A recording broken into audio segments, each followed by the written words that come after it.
Hi అండి. Welcome to story book audio. ఈ కథ మీకు నచ్చినట్లయితే సబ్స్క్రైబ్ చేసుకోండి.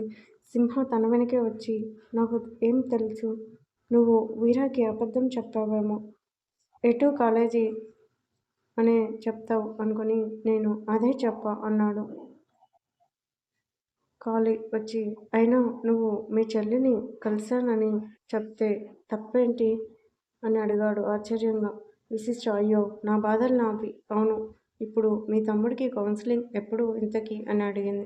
కాళీ ఎల్లుండి అనగానే సుబ్బు వచ్చి, ఏదైతే సింహ సేఫ్, మీ ఇద్దరూ అవుట్ అంటూ నవ్వాడు.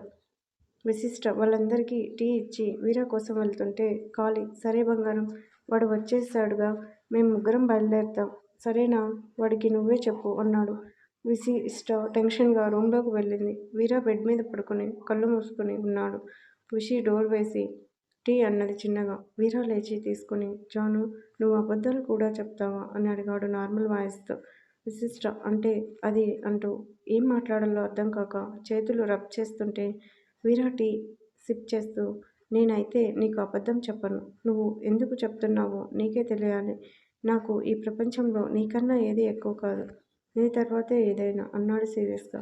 విశిష్ట తన పక్కనే కూర్చుని, సారీ డాన్, నేను అబద్ధం చెప్పను, అలా అని నేనేమీ నిన్ను మోసం చేయలేదు వీరా, ఆ మాట నేను అనలేదులే. విశిష్ట అంటే నేను మా చెల్లిని కలవడానికి వెళ్ళాను అన్నది చిన్నగా.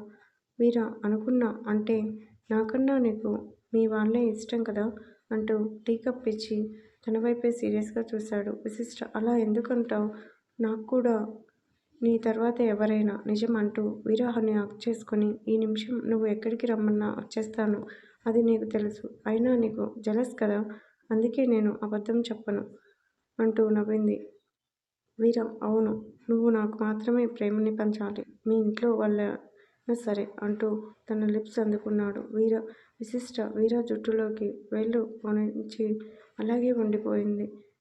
వీరా ఫోన్ రింగ్ అవుతుంటే విశిష్ట తనని వదిలి, నీ ఫోన్ అంటూ నవ్వింది. వీరా, ఏహే పోనీ. విశిష్ట, ఒక్కసారి చూడు, ఏమైనా ఇంపార్టెంట్ కాల్ ఏమో అన్నది. వీరా, అబ్బా, మూడంతా చెడగొట్టావు జాను అంటూ చిరాగ్గా లేచి ఫోన్ చేతిలోకి తీసుకున్నాడు. కాల్ ఫ్రమ్ విలియమ్స్, వీడు ఒకడు అంటూ ఫోన్ లిఫ్ట్ చేశాడు. చెప్పు అన్నాడు మాపై మొహంతో. విలియమ్స్, వీరా మీ ఇంటికి వస్తున్నాం ఇంకో అరగంటలో అన్నాడు. వీరా, ఎందుకు, ఏం అవసరం లేదు. విలియమ్స్, అలా అనకు, రెహమాన్ బాయ్ నిన్ను వదులుకోవడానికి సిద్ధంగా లేరు, నా మాట విను, అంత కోపం ఎందుకు, తగ్గించుకో, అంతా ఓకే అయ్యాక నువ్వు వెనక్కి తగ్గటం ఏం బాగోలేదు, అసలు నువ్వు వెళ్ళక ఏం జరిగిందో తెలుసా అంటూ చెప్పాడు. విలియమ్స్ తిరిగి మీటింగ్ రూంలోకి వచ్చాడు.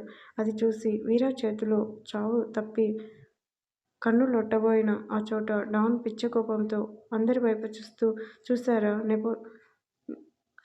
నెపోటిజం, ఈ విలియమ్స్ ఇక్కడివాడే, మనలో లోకల్ వాడే ఒక్కడే, అందుకే ఈ విలియమ్స్ వాడి యాటిట్యూడ్, రూడ్నెస్ చూసి కూడా వాడిని బ్రతిమలాడుతూ వాడి వెనుక వెళ్ళాడు అన్నాడు. ఎవ్వరూ ఏం మాట్లాడలేదు. అందరూ రెహమాన్ వైపు చూశారు ఏం చెప్తాడని. రెహమాన్ పైకి లేవగానే అందరూ పైకి లేచారు. రెహమాన్ సిట్ అని ఆ చోట డాన్తో, ఏమన్నావు, నెపోజిటివ్ అంటూ అతని వైపే సూటిగా చూస్తూ, సరే నీకు 1 డీల్ ఇస్తా, 2 రోజులు టైం ఇస్తా, సక్సెస్ చేయగలవా అన్నాడు. అతను షూర్ అన్నాడు సీరియస్గా. రెహమాన్, సరే, జోధ్పూర్లో ఇంకో 2 రోజుల్లో వాళ్ళ ఫెస్టివల్కి సంబంధించి ఏవో స్పెషల్ ప్రోగ్రామ్స్ మొదలవుతున్నాయి, అక్కడికి అన్ని స్టేట్ నుంచి మిలీనియర్స్ ఇంకా రాజవంశీయులు వస్తారు, ఎంతో వాల్యుబుల్ డైమండ్స్ ఇంకా ఆర్నమెంట్స్కి ఎగ్జిబిషన్లో పెడతారు, నువ్వు కనీసం 2 డైమండ్స్ అయినా తీసుకురావాలి, అది కూడా సింగిల్గా, ఎవరి హెల్ప్ లేకుండా చేయగలవా అని అడిగాడు కాళ్ళు ఎగరేసి.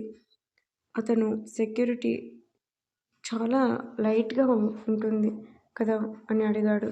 రెహమాన్, మరి దాదాపు 100 మంది ఉంటారు, అతను అలాంటప్పుడు ఒక్కడినే అంటే కష్టం, కనీసం 10 మందినైనా నాతో పంపితే అప్పుడు ఈజీగా అవుతుంది అన్నాడు. రెహమాన్, అంటే సింగిల్గా చేయలేను అంటావు, అంతేనా అని అడిగాడు చైర్లో కూర్చుంటూ.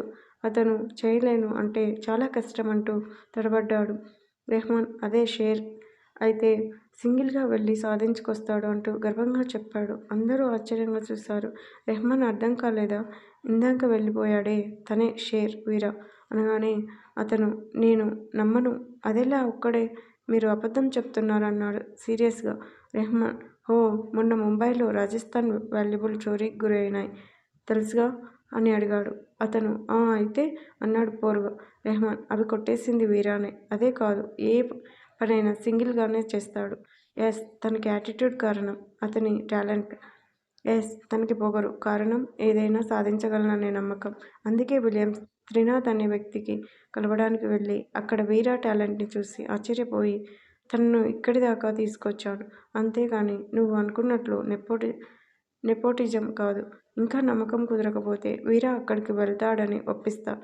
నువ్వే చూద్దువుగాని తన టాలెంట్ అన్నాడు సీరియస్గా. అతను ఏం మాట్లాడలేదు. రెహమాన్ ఏంటి అన్నాడు. ఓ కంట్రీ బ్రూటా? ఎవరు వీరానా? ఒప్పుకుంటా, అతను మీ అందరిలా చదువుకోలేదు. కానీ 6 అంటే 6 నెలల్లో ఇంగ్లీష్ స్పానిష్ నేర్చుకున్నాడు. అది తన టాలెంట్. నువ్వే కాదు, ఎవరు ఒప్పుకున్నా ఒప్పుకోకపోయినా వీరా మాత్రమే చేయగలడు అన్ని డీలింగ్స్. దట్ ఈజ్ షేర్ అన్నాడు సీరియస్గా. అందరూ చప్పట్లు కొట్టారు. మరి ఇండియాలోనే అండర్ వరల్డ్ డాన్ రెహమాన్ని మెప్పించడం అంత తేలిక కాదుగా విలియమ్స్. అంతేకాదు వీరా, అతను నీకు సారీ చెప్పడానికి కూడా రెడీ అంటూ చెప్పడం ముగించాడు. అంతా విని వీరా ఏం మాట్లాడలేదు. విలియం, చూసావా రెహమాన్ బాయ్ నీకిచ్చిన వాల్యూ, అందుకే నీకోసమే వస్తున్నాడు అన్నాడు సీరియస్గా వీరా. కానీ ఇంటికి వద్దు, రేపు నేనే వచ్చి కలుస్తా. విలియమ్స్, అలా కాదు, నీ జానుని కూడా చూడాలని బాయ్ అనుకుంటాను. వీరా, కుదరదు, నేను రేపు వస్తా అంటూ కాల్ కట్ చేశాడు. తన వైపే తీక్షణంగా చూస్తున్న విశిష్టతో ఏంటి అలా చూస్తున్నావు అని అడిగాడు. విశిష్ట, ఎవరికి కుదరదని చెప్తున్నావు అని. వీరా, రెహమాన్ మన ఇంటికి వస్తానంటే కుదరదు చెప్పు. విశిష్ట, ఆయనెవరు అని అడిగింది కుతూహలంగా.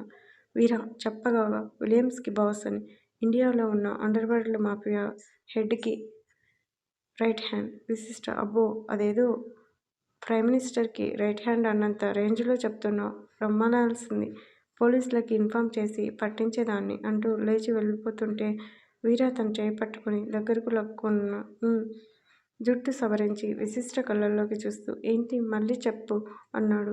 విశిష్ట, విలియమ్స్ని రెహమాన్ని పోలీసులకు పట్టిస్తాను అని చెప్తున్నా అన్నది సీరియస్గా.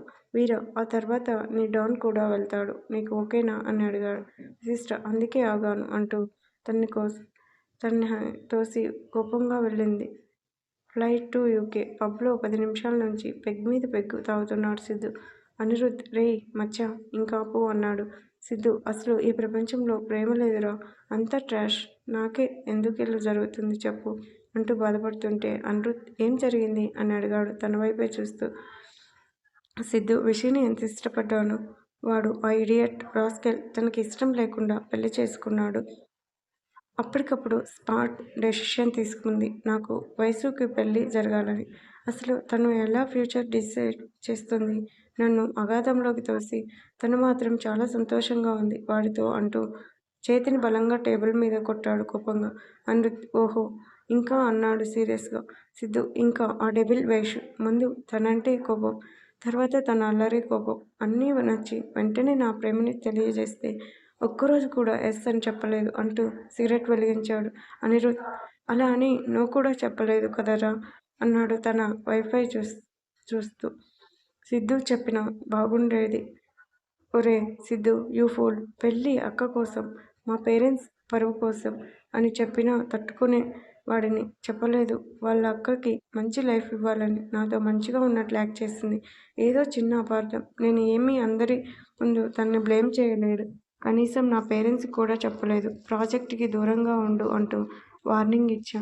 అంత మాత్రానికే నన్ను దోషిని చేసి వీడియో చేసి మరీ పెట్టింది. సరే వెళ్ళిపోయింది. ఎన్నిసార్లు ఫోన్ చేశాను, ఎన్ని మెసేజ్లు రిప్లై చేయలేదు.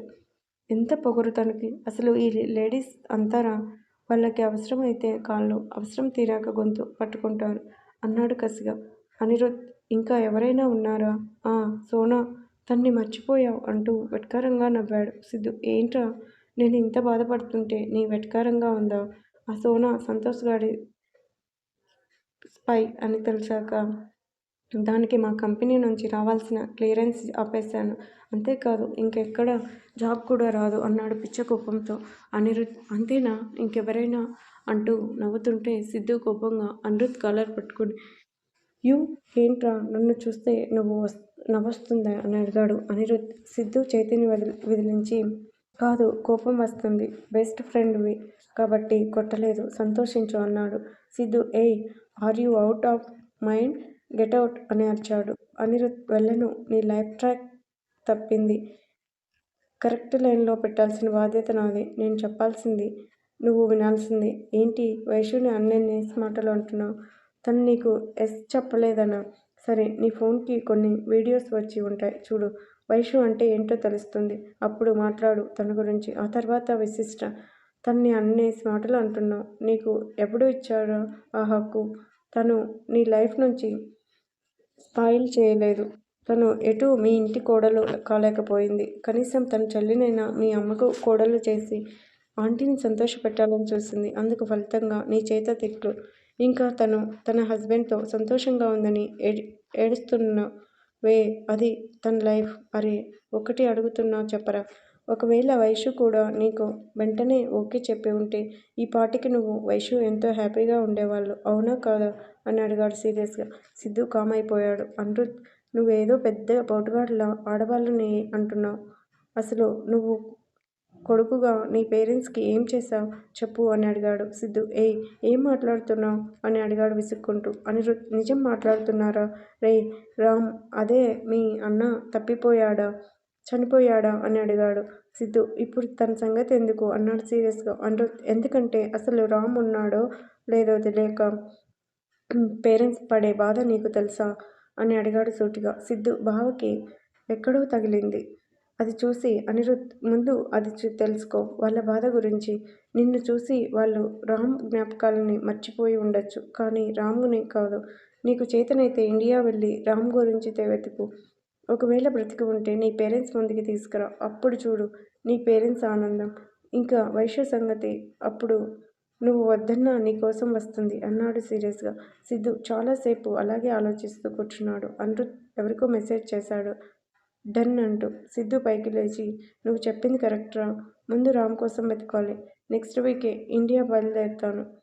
ఈ సిద్ధార్థ్ దేవ్ అంటే ఏమిటో చూపిస్తా పద అంటూ అనిరుద్ని హగ్ చేసుకున్నాడు.